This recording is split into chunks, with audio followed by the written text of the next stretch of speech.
And this week we're looking more at mindfulness and functional thinking.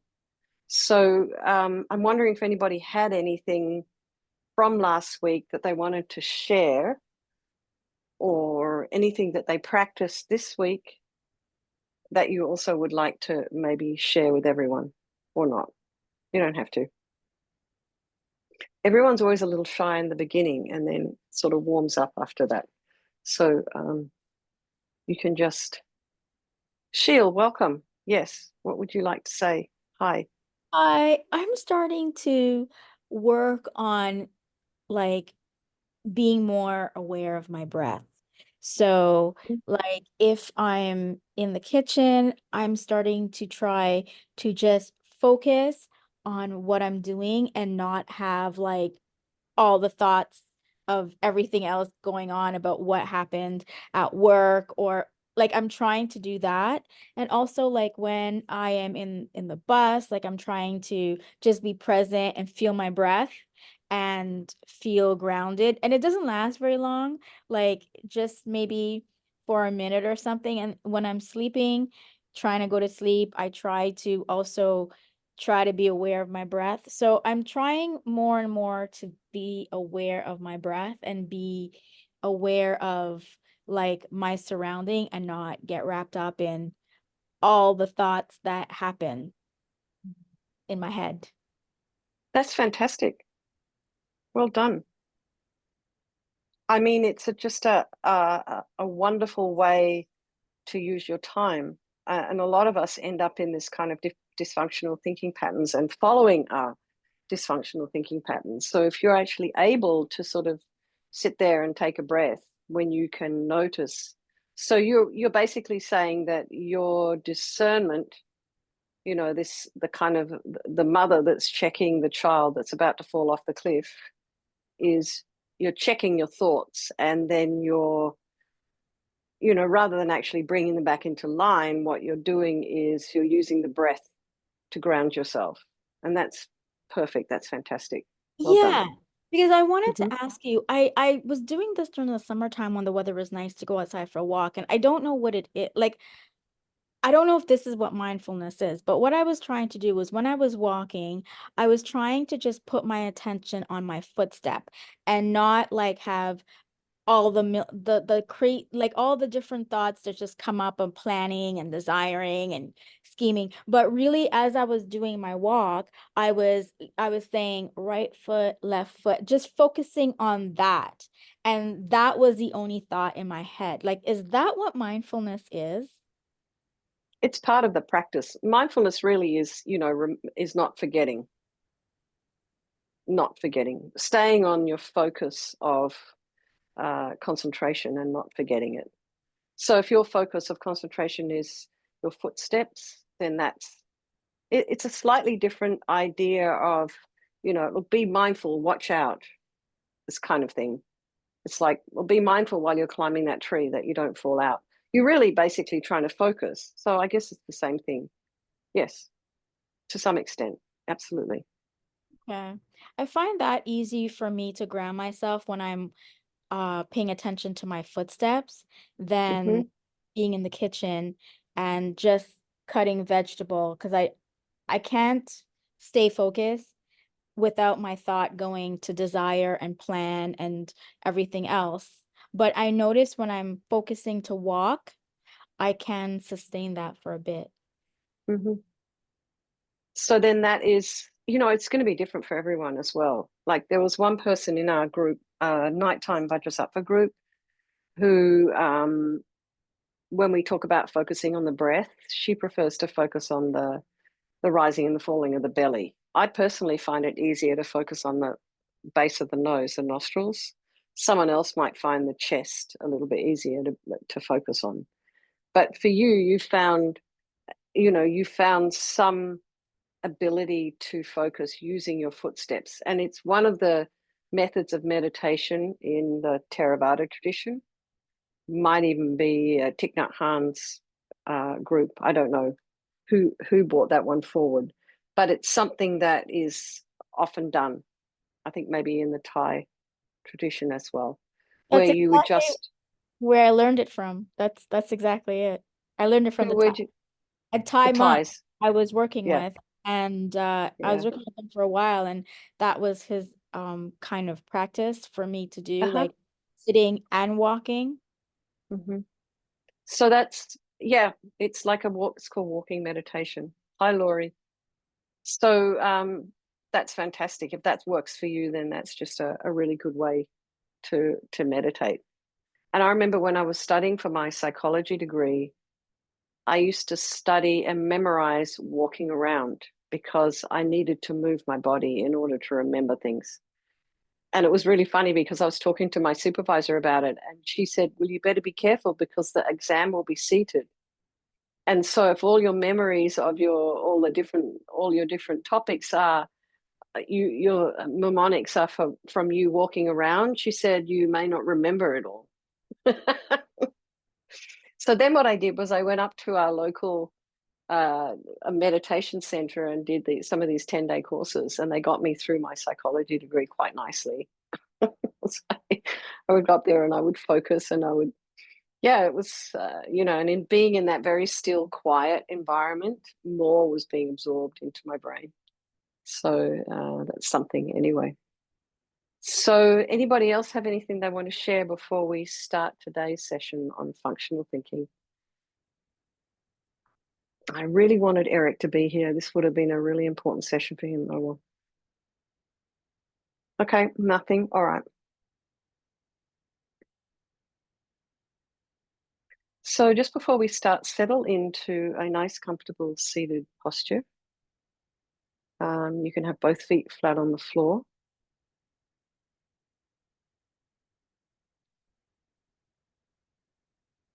And for Sheil, given that you've, discovered that walking is a great way for you to meditate, be aware, everybody though, as well, but particularly if you're going to be doing a walking meditation, you want to feel all of those different parts of the foot.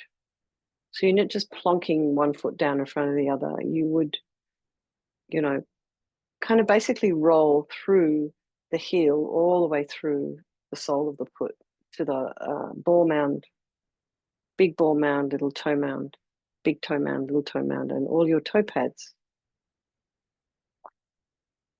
So see if you can feel the sensation of your feet on the floor and the weight of your feet into the floor.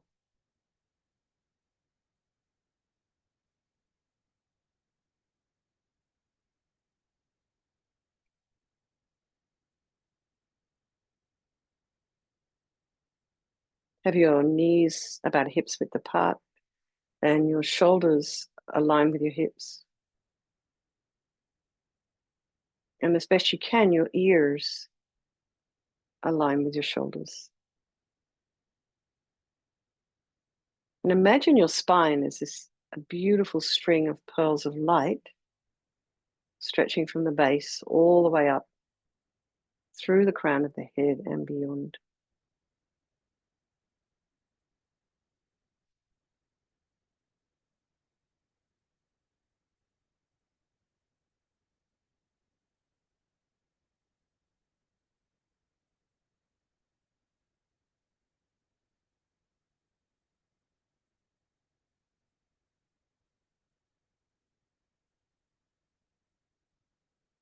And just lengthen your spine, putting some space in between the vertebrae.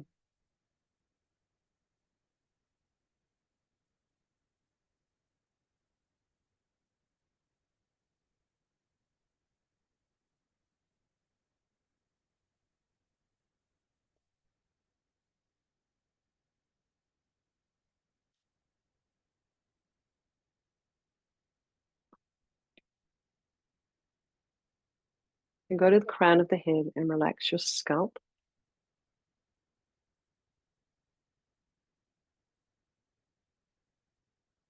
Maybe you can feel some sensation there. And relax the forehead, the eyebrows, the eyes,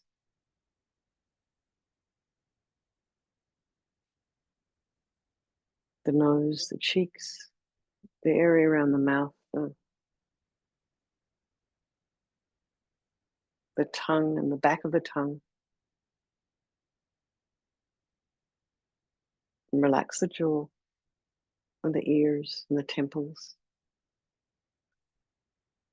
and the inner ear, the back of the head and the neck. And just allow your shoulders and shoulder blades to drop down.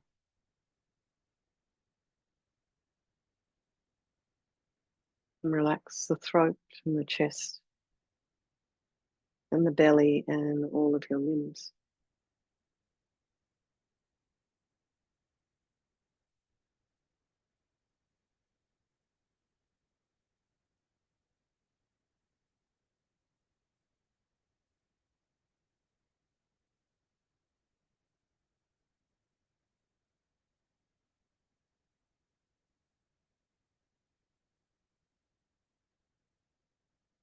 Now bring your attention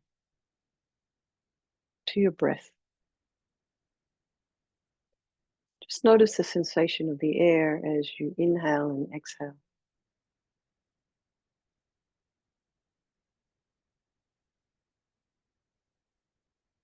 It's a little bit cooler as you breathe in, slightly warmer as you exhale. Maybe you can feel the air flowing in over the little hairs in your nostrils.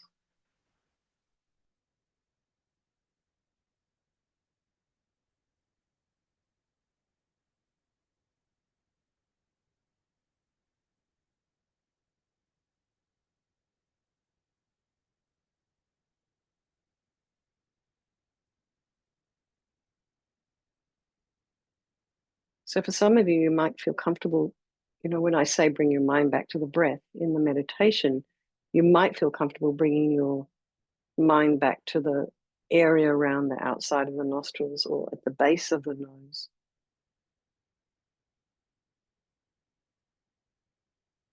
Because there's quite a lot of sensation there in a very focused place, very concentrated area. Some people like to feel the rising and the falling of the belly, and others, you might feel the chest expanding and contracting.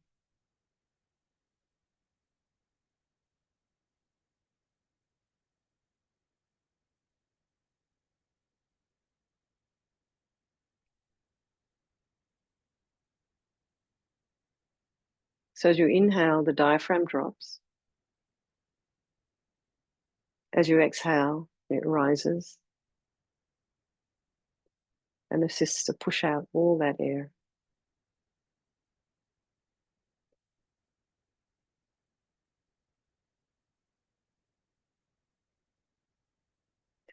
So one thing you can do, if you are needing to take some breaths, like if you're stuck in traffic or, you catch yourself, as Sheil mentioned, ruminating about this or that, planning or thinking about what happened at work,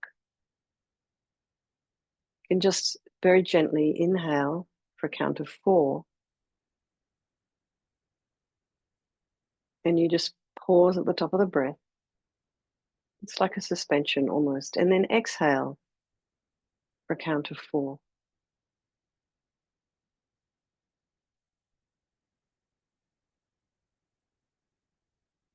And you can just do this for, maybe 4 or 5 or 10 breaths. You'll notice very quickly that your mind starts to calm down.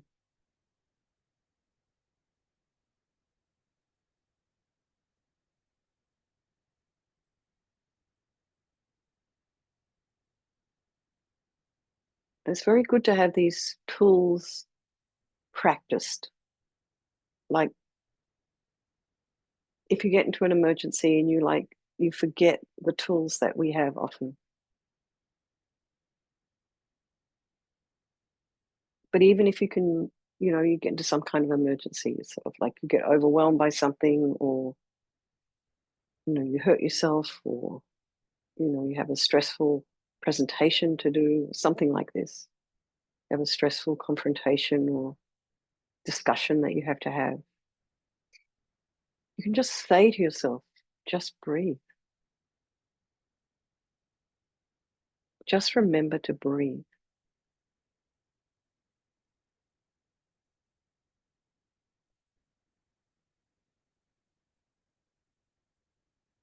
So we'll come back to a little meditation in a minute. I just want to finish settling. So just be aware of the sensory information that is in your environment right now. So most of you probably have your eyes closed, so you won't have any visual information, but you may have auditory and olfactory.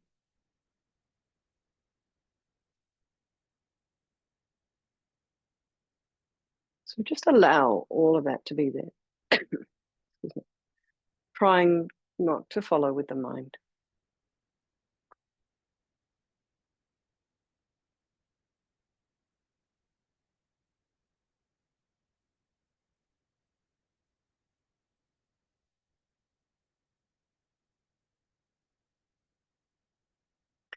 Then be aware of some of the thoughts that might be rising in your mind this evening or this afternoon.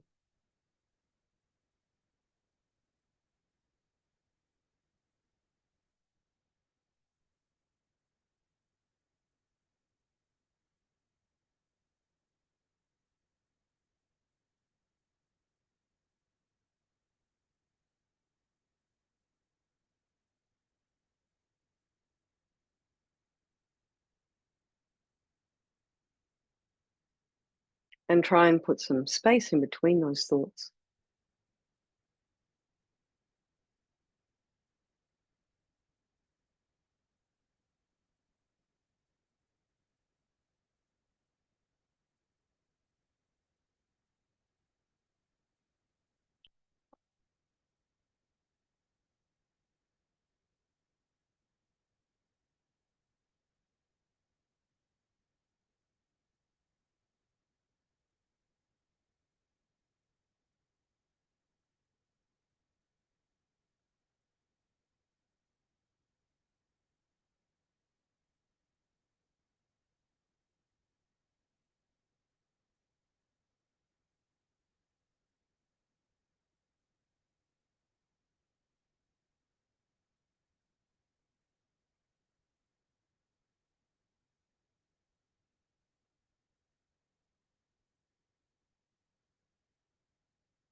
And then whatever's arising in the mind, try not to have a story going on about it.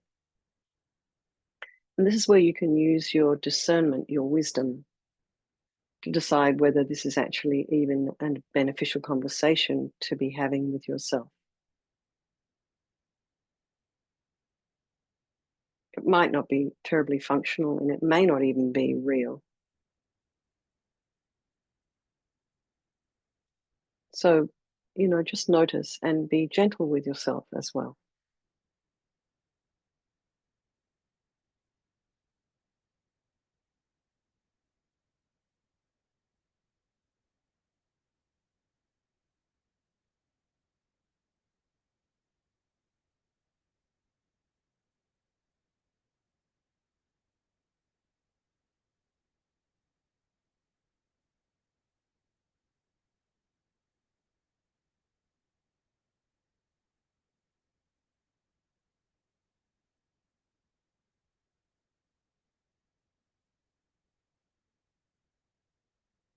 So, whatever's arising in the mind, just be curious about what's there because it's very informative, but it's really only your business.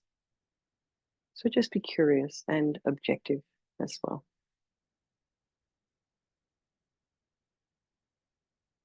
And then we can think about all these people of our life and start thinking, bring to mind your loved ones, very dear close friends, family members,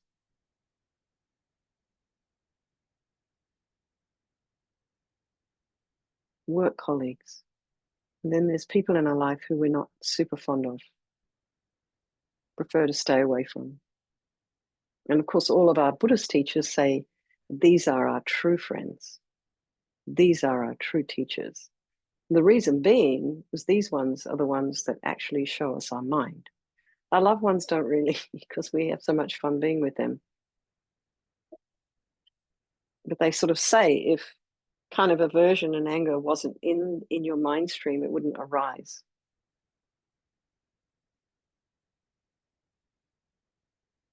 So sometimes these people we don't like help us catch what we don't realize is there. And then there's all of our strangers. And due to our, you know, karma, impermanence, these relationships are all interchangeable. They're all equal in their wish to be happy and their wish to be free from suffering and having this extraordinary capacity for a Buddha mind. So we'll do this session 4 of our little course for the benefit of all these people of our life and by extension, all sentient beings. So now I wanted, just before we start, to try a little exercise for about 5 minutes. And it's about counting. So you inhale and exhale, and that's counted as 1. And then inhale, exhale, 2. Inhale, exhale, 3. And so on until you get to 10. Except the minute your mind gets distracted or starts to travel somewhere else, or all of a sudden you have an itch or you need to move, you have to go back to 1. So this does take a little bit of practice. And you may only get past 3, but just see how far you get.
Just relax, everyone. And does anyone have anything they wanted to share about that particular meditation? If not, that's all right. Okay. Found that difficult. This is Maya. Yeah, it is difficult. Yeah. It So, it go made on. me think more about my thoughts because counting is Oh, a way of thinking. So okay. it was hard. Yeah. It's just one little technique to help us concentrate. But the thing is, you have to, for me, if you're being really, really, truly honest with yourself, it's hard to get off first base. So, yeah, it is hard. Yeah. It I does get don't think I easier. got past one. Right. Yeah, I think I might have got up to three, but yeah, because my mind's a bit busy today. But yeah, yeah. Anyway, well done for noticing. Okay. So today we're going to look at mindfulness and functional thinking.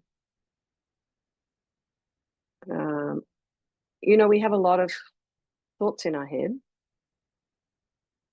Most of them are negative.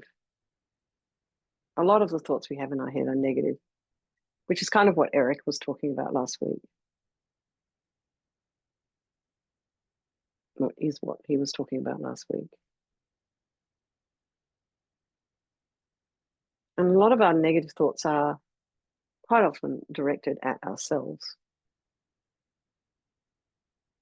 So I think it can be enormously crippling if we're constantly telling ourselves off.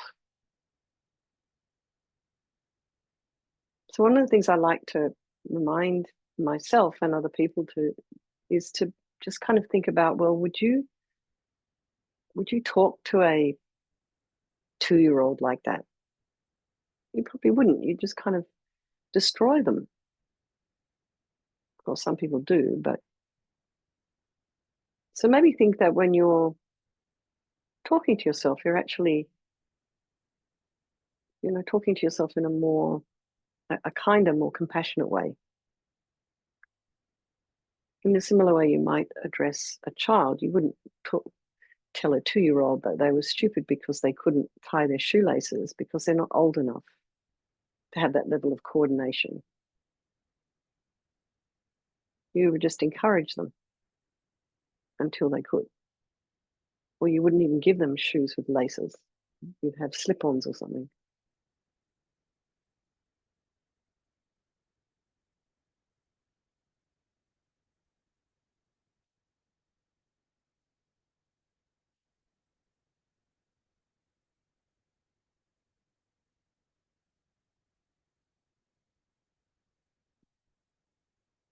So mindfulness is compatible with functional thinking. So when we apply mindfulness and discerning wisdom to our thought processes, and discerning wisdom is what we were looking at last week, we start to become aware of the variety of thinking that we're engaging in.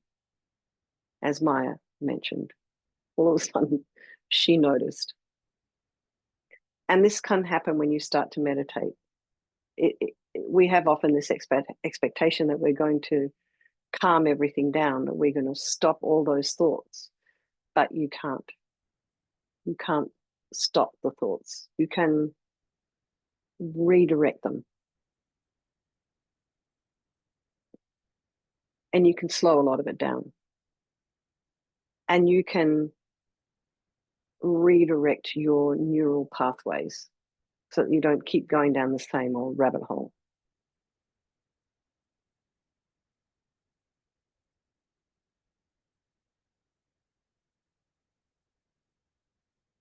And sometimes when you start meditating, you start to notice the wealth, the wealth of thinking that happens to be inside your mind. In many respects, it's so beautiful. So I think a while ago I put up on Facebook, I found this video of neurons and synapses newly formed trying to find, they've got like these little feet They're just kind of reaching out to try and find a person, another neuron to link to. And then finally they do. They find, they're sitting there all on their own, and then they find a neural pathway, another synapse. It's quite beautiful to watch. The mind is just, the brain, the body is extraordinary.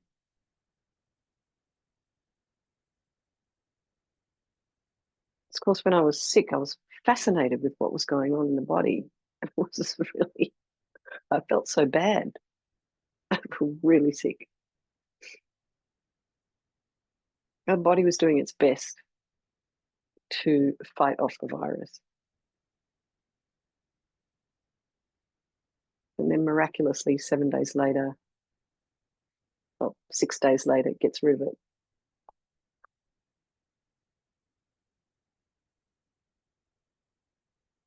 So we have to kind of appreciate our mind and try not to fight with it, because it's really very, very beautiful.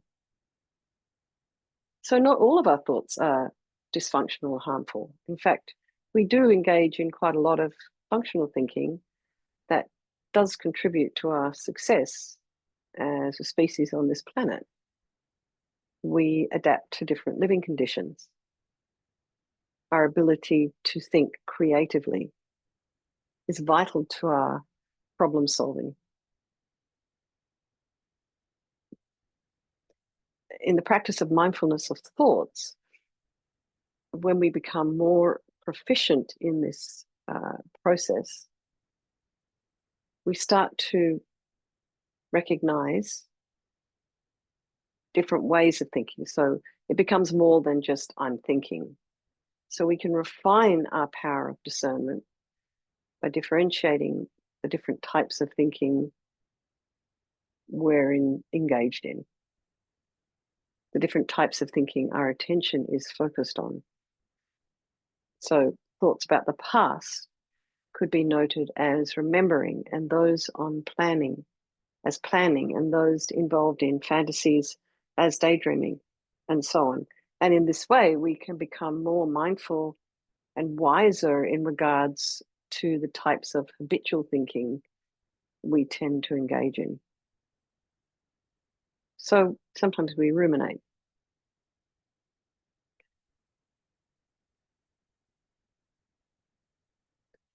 So mindfulness and discerning wisdom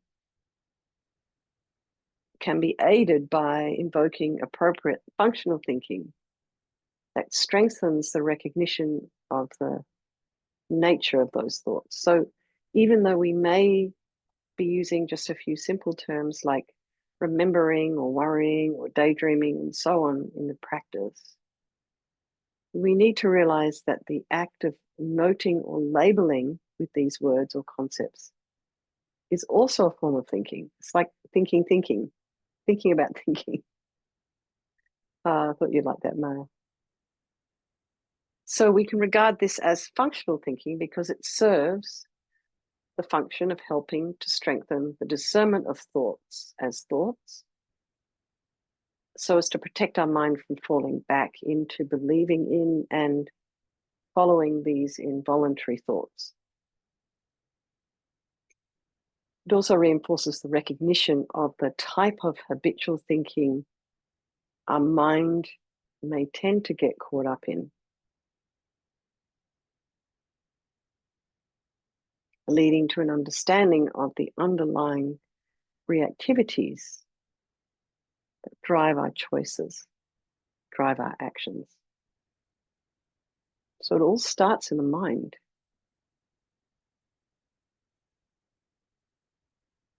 We have a choice to act.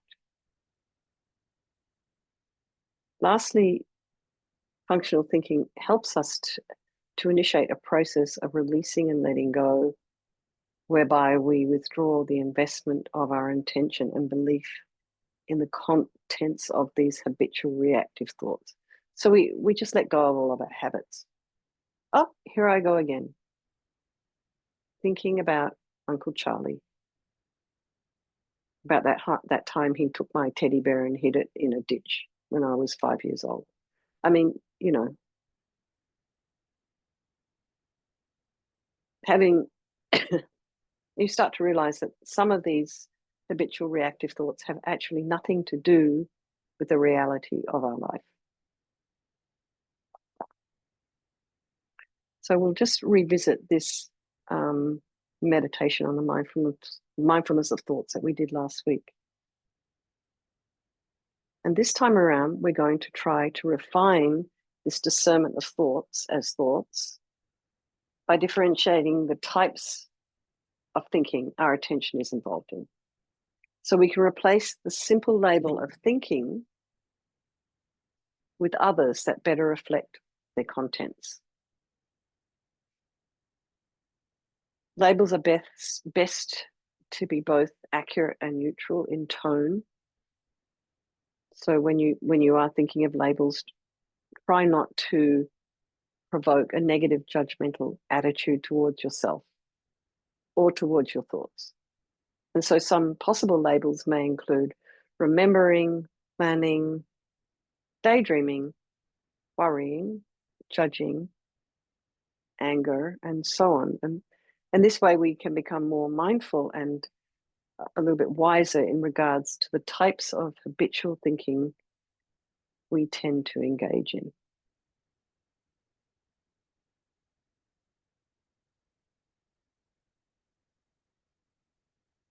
So let me just go back to that meditation. So just go back into a nice, comfortable seated posture.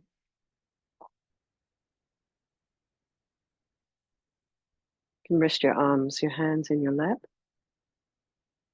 and have them in the meditation mudra or just resting comfortably on your thighs.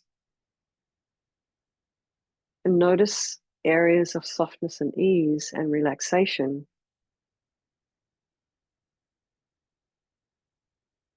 in your body. And can you welcome these feelings and allow yourself to enjoy them while they're there?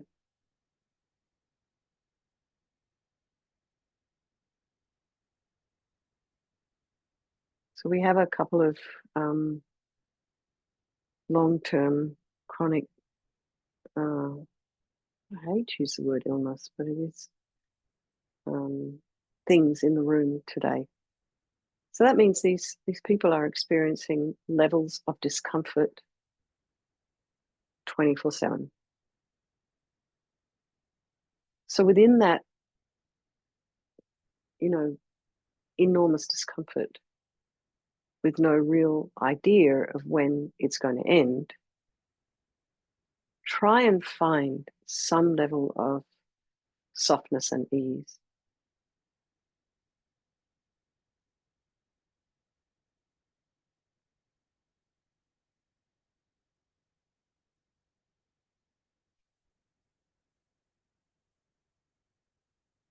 So notice areas of tension or tightness with some uncomfortable feelings as well. And can you simply acknowledge them the time being, so don't feel you need to change them immediately for the better? Can you let them be for a moment?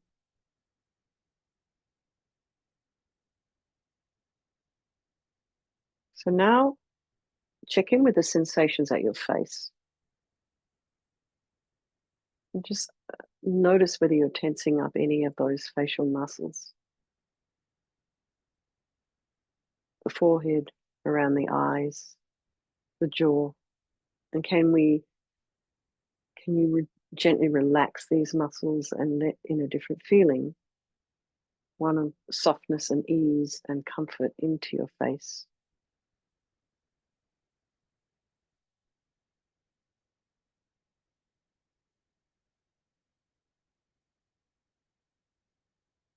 Just notice as you release all those muscles, what else is relaxing?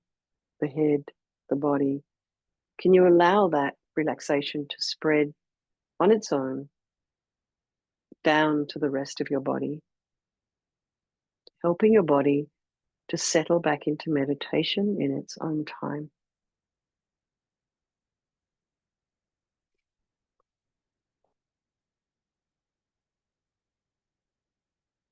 So among the different bodily sensations, see if you can highlight those sensations associated with breathing,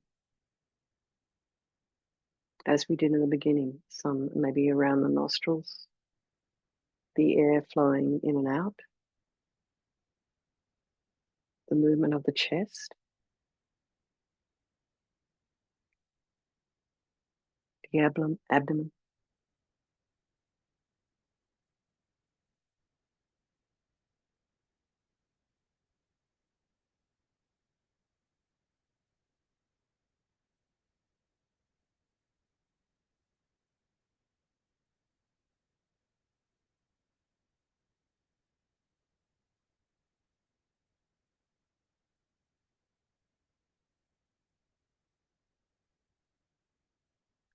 So just rest your attention on some of these breath sensations. So you can choose one or just notice different ones. Allow yourselves to fully experience our in-breath and our out-breath.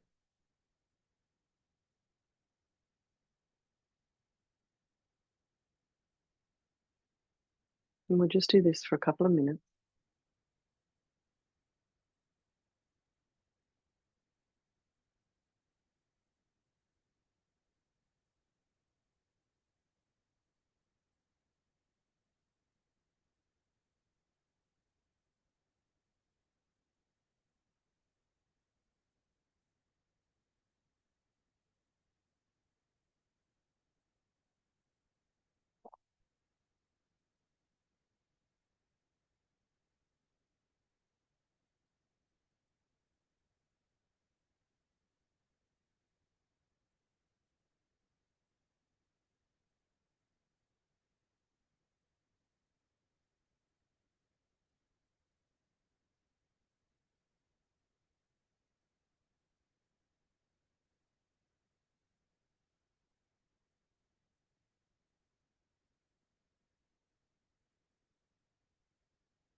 So now rest your attention here with your breath.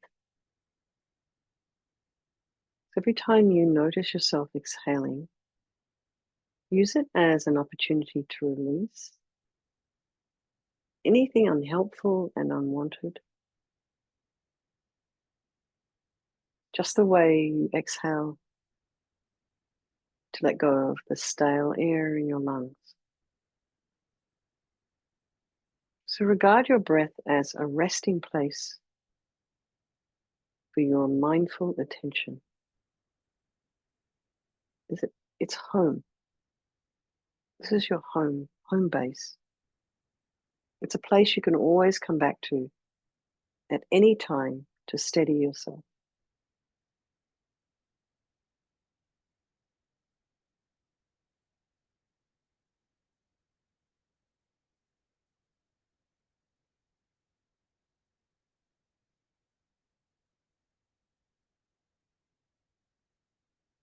So when your introspection, your mother, alerts you to the presence of thoughts or that you may have already been thinking, turn your attention to those thoughts and recognize that we're engaged in thinking. And you might want to mentally make a note, thinking, to be clear that this is something you've discerned.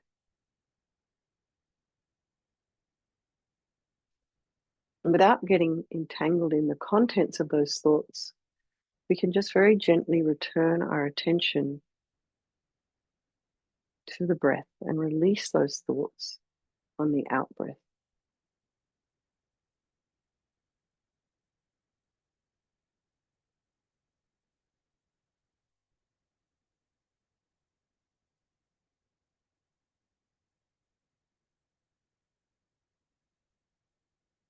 So, of course, as was suggested earlier, you can also identify a little bit more of these thoughts. So you can maybe let go of planning or ruminating.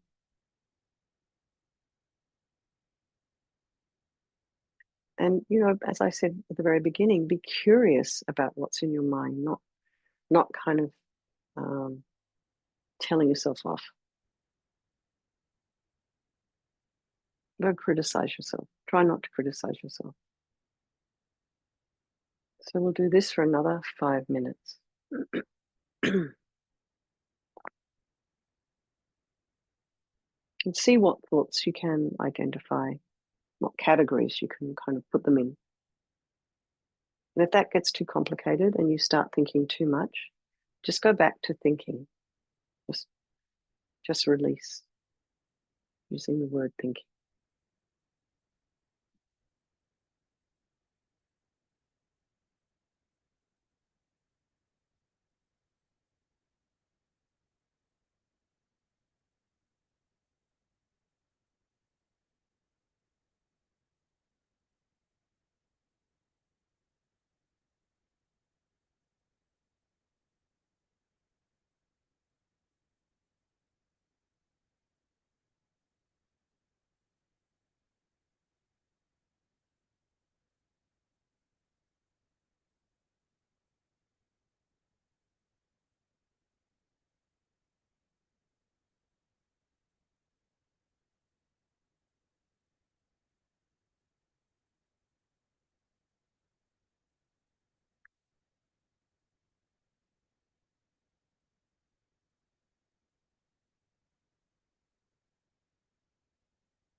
So when you're recognizing that your attention has been drawn into thinking, or maybe more more likely think about when you notice your mind has traveled and you started a conversation with yourself. And just notice and just say, oh, I've traveled, or I'm having a little chat with myself, or I'm just thinking. And then just come back to the breath.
everybody just relax and let me know if you have any questions before we move on to a little bit of analytical thinking.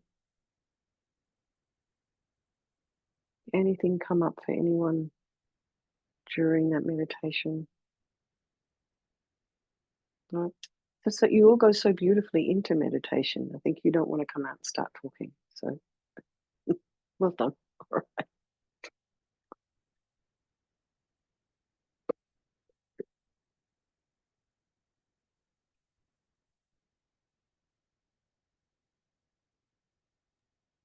right. I have a question. Sorry, I can't figure out how to raise my hand in this. So this is my Kimberly, that's okay. Are you you're in hospital still, aren't you? There you are. I just see your eyes and your nose. How are you doing? We lost her. I didn't realize I had the video on. You did. That's Nice so to see you. Yes, I am still in the hospital and I look horrendous. I'm You look not doing fine. very well. And actually, I was just I going to know. type you out a note. I'm very tired because I just had a bunch of medication, so I'm actually going to leave early. Okay, no worries. Okay, but I'll be Okay. in touch soon. Okay. Have a Okay. good night, Thanks, everybody. Kimberly. All right. Good Thank night. you. Thank you for Bye. coming. Okay, You're bye. welcome. Bye. Bye. So, of course, when I was sick, I was thinking about Kimberly quite a lot because she's been dealing with this since she had a vaccine for COVID. And I knew that I was going to get better probably yesterday. And I kind of did. My temperature went down the day before, and yesterday it was still a little bit up, but by last night I was back to normal. And today my voice has been coming back slowly. So I knew that I was on a trajectory back to health. But what do you do when you're in a situation where you can't see the end of the line? And that's kind of that's the time where you need to start working with our mind, you know. And as we're all getting older, we're all going there. You know, there is going to come a point where we're not coming back from one thing or the other back to our regular healthy place. And so I've noticed this with Judith. You know, as some of you met Judith online, she is now looking quite thin because she's been eating very much. Well, she's 92 and a half. So, but there comes a point where you have to realize this is the direction I'm going in now. And it's kind of, you know, it's quite humbling. You know, I never used to get, I've not had an illness like this flu. I don't think I've had the flu since 2005. That might have been the last time I had the flu. You know, we all get things in Kathmandu because Kathmandu is just like oh, maybe it was maybe actually that's what, I got some very sick thing in Kathmandu, one of the November courses, but that was 2013. So maybe it's 2013 was the last time I had the flu. And so I'm not really used to being sick. So I was not particularly happy being sick. It was like, this is a really busy week. Well, no, it actually ended up not being. So I had to stay in bed. But it's always, it feels very humbling to me to have the body starting not to be working as well as it used to. Because now I'm in that over 65 age group. It's like I was like, what are they talking about 65 all the time? That's like, oh, really is true. Body does not work as well. Anyway, let's get going. Next one. And does anybody else have anything they'd like to share before we continue? Anything else you wanted to ask or suggest? We've got 25 minutes left. Okay. So now we're moving on to this idea of meditation on loving kindness for the self. So that will be our last meditation for today. But we're looking at mindfulness in support of functional thinking and evaluation, which really is functional thinking and an analysis. So when we pay mindful attention to an object of interest, so say a loved one, we can then examine and evaluate it either in general or in detail.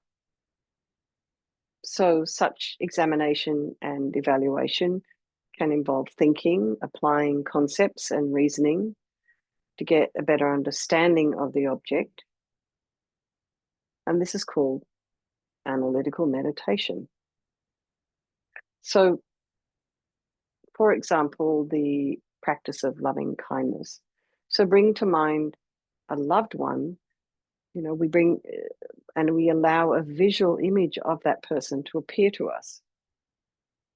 And we're attending to this person with mindfulness, and we can further reflect and examine what we know about this person held in mind or by our mindfulness, especially in terms of their good qualities and their many loving, kind actions towards us.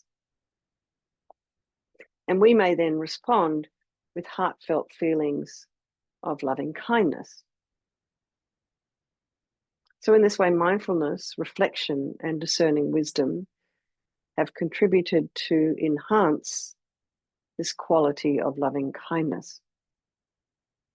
And we can also apply the same process to ourselves, making ourselves the focal object of our own reflection and practice of loving kindness.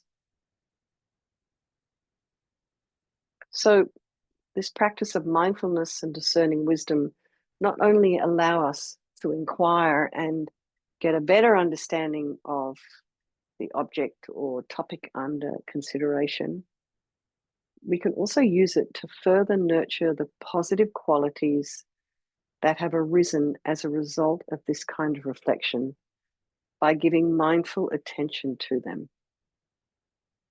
So, this is some of the benefits of mindfulness in the context of analytical meditation. So, for example, you'll often hear, when you've studied some kind of, you study the Lam Rim, for example, and you've studied it over and over again, and you start to get a tiny, tiny insight into something. Maybe you get an insight into what karma might be. And it's kind of, the insight involves some kind of your heart and some kind of feeling, definitely intellectual understanding, but you start to make connections left, right, and center. So at that point, this is where you start to then say, really try and hold on to and focus on that insight and stabilize it. Come back to it again and again. So this meditation we'll do on loving kindness for the self. So there are a few simple phrases that will best convey our understanding of what it means to love and to be kind. And these phrases, when we repeat them in our mind during the meditation, become thoughts that express our loving intention, and they serve as a support for our mindful attention to return to, particularly when we get distracted. So in between our mindful repetition of the phrases of loving kindness, we actively engage in reflection on the various reasons that can be the basis for extending kindness and loving concern towards ourselves, such as bringing our mind to our own good qualities, our own wholesome deeds, our own natural desire to be happy. And this is universal. So let's try it.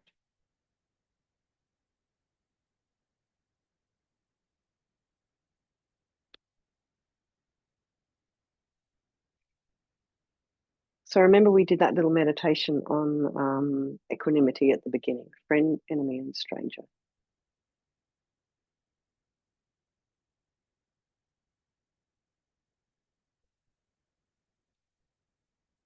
So when we do these meditations, we'll channel our attention in the direction of genuine care and concern towards ourselves, and allow time for our heart to respond with the appropriate feelings when it's ready.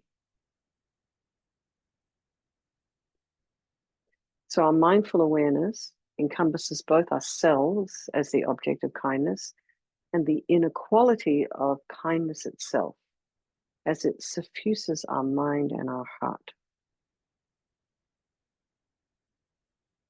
So in order to facilitate the arising of genuine loving kindness towards ourselves, in between our repetition of the phrases of loving kindness, as I mentioned earlier, we pause to reflect on the basis of having ourselves as the recipient of our own kindness and loving concern. So we can see, just like in the equanimity meditation, we're just like everybody else, and that we want to be happy and we don't want to suffer. And reflect on how valid this is in relation to our own experiences. Is it really true that deep down I want to be happy and I don't want to suffer? So also recollect there's other reasons to strengthen this quality. So you could see some goodness within you. We could sense your yearning for love or remembering past experiences of happiness and wishing that for yourself.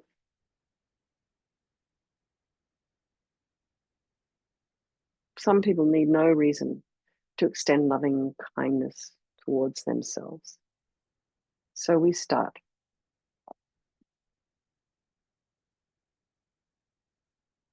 Allowing yourself to move back into a comfortable position and just return your attention to your body and your breath, allowing the simple sensations there, feeling them, noticing them, relaxing the scalp, the forehead, the face, the body. Notice areas of softness and ease, relaxation and comfortable feelings. Can you welcome these feelings and allow yourself to enjoy them while they're there?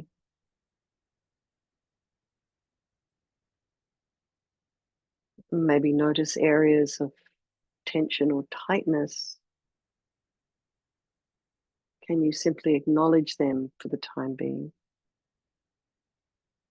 You don't necessarily need to change immediately for the better.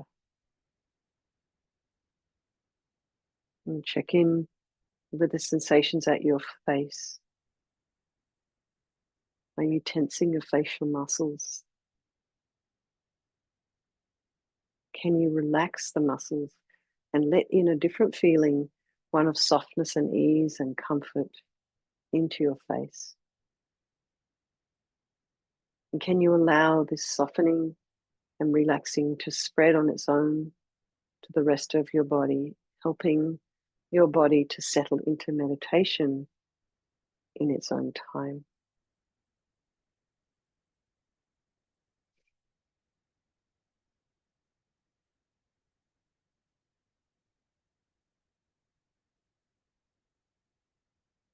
So there's a few simple phrases that you can express an understanding of what it means to love and care and show concern. So say this to yourself: may I live in safety.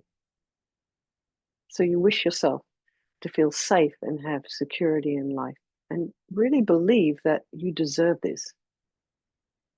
It's your right. May I be happy. Wishing oneself to feel joy, cheerfulness, and happiness in the mind and heart. May I be healthy. Wishing oneself to enjoy physical health and well-being, and may I live with ease. Wishing one's daily life and work flowing smoothly and easily. May I live in safety. May I be happy. May I be healthy. May I live with ease.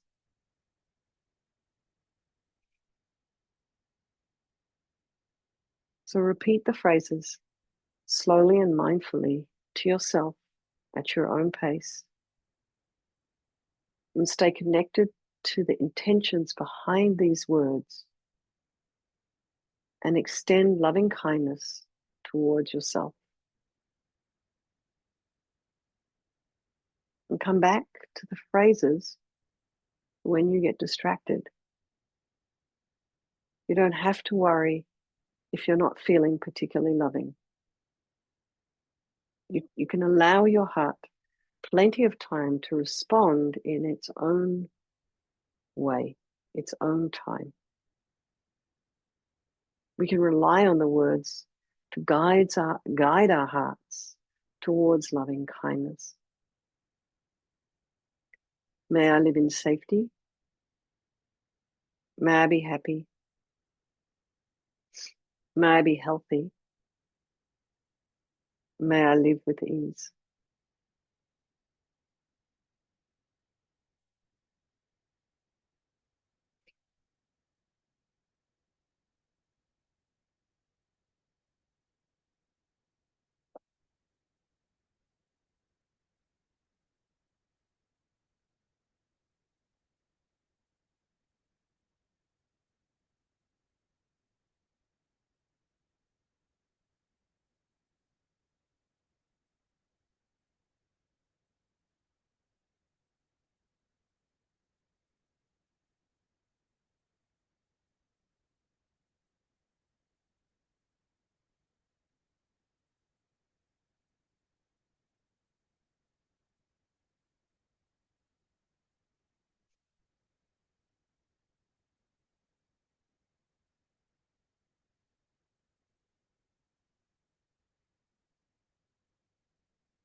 When on occasion a nice warm feeling of love and kindness arise, can you entwine those feelings among the phrases and offer them back to yourself?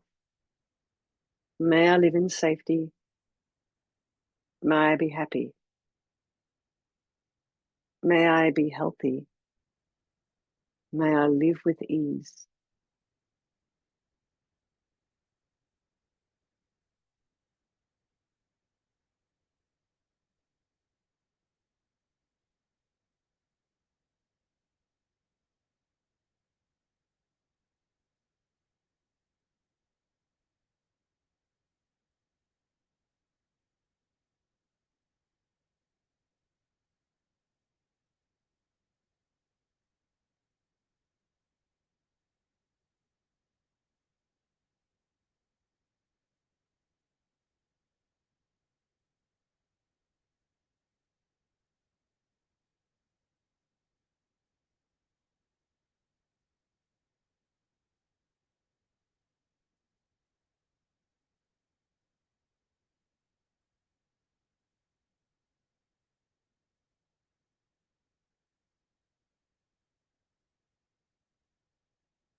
So in between these repetitions, you can reflect on the basis that support or promote loving kindness towards yourself. So the basis being that all of us want to be happy and not want to suffer. And can you think about this statement? Is it true for you? Of course it is. We're constantly looking for ways to be comfortable. When we're thirsty, we have a drink. When we're uncomfortable, we change our position. We get bored with what we're seeing on the television, we change the program.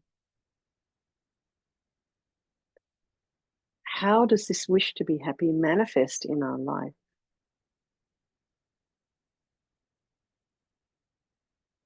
How does this wish to be happy manifest in your life?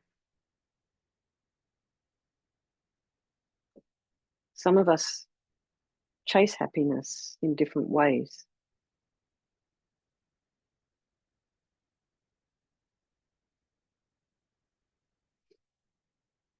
So when you feel you're ready, come back to the phrases and continue to offer loving kindness to yourself. May I live in safety. May I be happy. May I be healthy. May I live with ease.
You can also reflect on other reasons that activate loving kindness for yourself. So maybe for a moment, think about your own good qualities.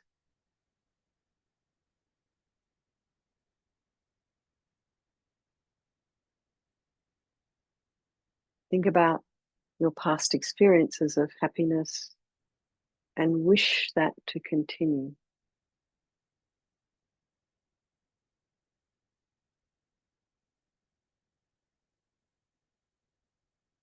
Other people may notice a yearning for love within your heart. May I live in safety. May I be happy. May I be healthy. May I live with ease.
everybody, you can relax and just in your own time, open your eyes and come back into the room.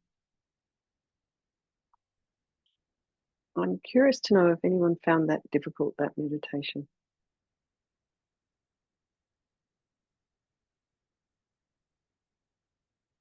Yeah, Sheila, do you want to say a little bit more about that? Or? Well, like, it's just very hard for me to give myself feel I deserve all that. There's something that's constantly kind of fighting back. Oh, well, you don't deserve that. You're not that good. Your health is failing. You're going to get old. And then I was also thinking the idea of selflessness. And yet here we are kind of confirming the I and just kind of working with that idea. So that's really interesting. So you know that old adage that Venerable Rabini uses about when you're in an airplane and the plane is, the oxygen mask dropped down, and they tell you to put the oxygen mask on the child first. Sorry, on yourself first before the child. And the reason for that is because if you collapse, you're not going to be any use to the kid. And they don't want to have to look after your kid. So they want you to look after your kid. So it's similar here, You can't help anybody else unless you're functioning yourself. The last person you want to come and help you is somebody who is so disabled and so crippled emotionally that they can't think past their nose. They're in so much pain and so much sorrow, and it's not a great place for a person who wants to help to be. And so it's a bit of both. Remembering your motivation and your intention is hugely important. It's like, okay, my intention is to, long term, I want to be a bodhisattva and I want to serve others. I want to help others. I'm going to reach enlightenment so I can help all sentient beings. So you're not going to be reaching enlightenment if you keep beating yourself up, because you're destroying your own inner wisdom with that constant criticism. You destroy your creativity with that constant criticism. And how on earth can you do anything for anyone if your living situation is not comfortable? If you're not able to get the right kind of food, or if you're not getting enough sleep, it's almost like you have to be your own mother. And one way to do that is to, there are times where we do need to be accountable to ourselves. That's one thing. But to constantly be bashing ourselves over the head, or you're a bad person, you're a bad person, you're a bad person, eventually it's soul destroying, and it doesn't help to uplift you. So my answer to that would be, so this loving kindness meditation comes from the Theravada tradition as well. They're all about loving kindness there. So I think it is and you'll notice, or too, is this whole idea right now of self-care. It isn't all about just worrying about yourself. It's not all narcissism and internal thinking, because we're doing this in the context of a Mahayana Buddhist path, which is all about serving others, which is what you do a lot of that. Look, you're volunteering for the center. So, it doesn't make you a selfish person to want to be living in a good situation, to want to take care of your health, to want to have some time off occasionally, and to nurture yourself. So it's just, I know for all of us, it's so hard. It's like, when you need to rest, you need to rest. And I knew the week before I got sick, I knew I was pushing it. I was, because we're preparing for this retreat on Hawaii, which is in about a week now. So I was up in the next town from here, next 2 towns from here, working up there with my friend, doing all my classes here, there, and everywhere. And then in the evening, I would drive to visit Judith, who's in this rehab center, because I know she gets so much out of these meditations.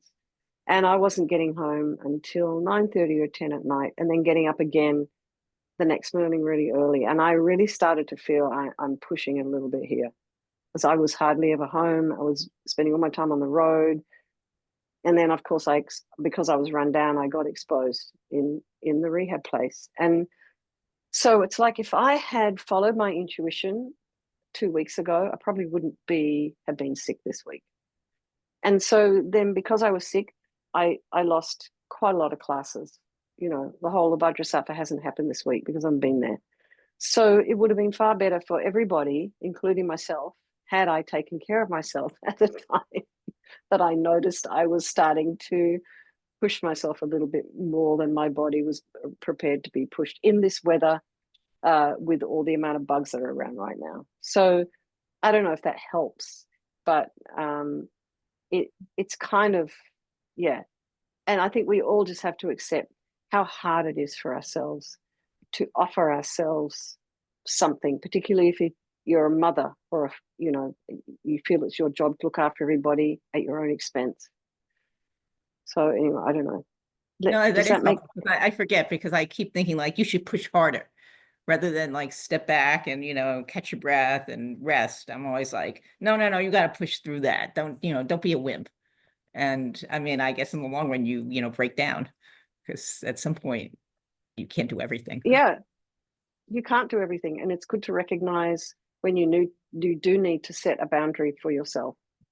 I mean, usually then I feel guilty, that I'm not doing enough. Yeah, I'm taking time off. right. But So sometimes you should try it, and in small ways to start with. Like, okay, I'm tired. I need to take Sunday off. I'm just going to tell everybody I'm taking Sunday off.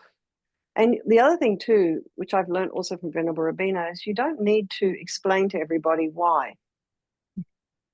Often I think we need to always explain ourselves, particularly as women. We always feel like we need to be accountable somehow. No, you don't. The only person you're accountable is yourself. You don't have to tell anybody anything about what you're doing. I mean, maybe if you're in a relationship or something, maybe, but you don't need to go explaining to everybody. Yeah. Because everyone mind their own business. Yeah. But I'm glad you brought this up, because it's such a big issue. I have the same thing with this group at the YMCA. Like, I asked them to put themselves in front of themselves and tell themselves all their good qualities. They found that so difficult. So maybe that's something that we could do for our homework this week, is imagine yourself in front of yourself, telling yourself all the qualities that you have, all your good qualities. And also maybe try that loving kindness meditation as well. And then if anyone here needs to have some space, I want you to, if there's a movie you want to watch, if there's a hike that you want to go on, if you need to drop a class for a reason because you need some space, please go ahead and take it and see how it feels. So this week, you guys take some space for something that you really want to do. Take a breath and give yourself permission to do that and feel good about it. And it's all in the spirit of nurturing yourself in order to be able to be of more benefit to others. And then when you've got that kind of motivation, you can't really go wrong, And there's a point at which it does become just can't be bothered about anybody else, so just think about myself. There's that. But I don't think anyone here is really in that mode, So anyway. So we're 5 minutes over, 6 minutes over. Let's just dedicate all the merit we've created this evening, all the creative energy, any insights that we may have had about ourselves, to all those people of our life, and by extension, all sentient beings. And I very much look forward to seeing you all next week for our last session. Okay, everybody. And so what you might notice in the course of this course, we'll do a loving kindness meditation next week as well for others. So what they've done in this course is they've put that one last and this one first. So that also gives you a little bit of information about the way Lama Zopa Rinpoche would think. Anyway, good night, everybody. Lots of love.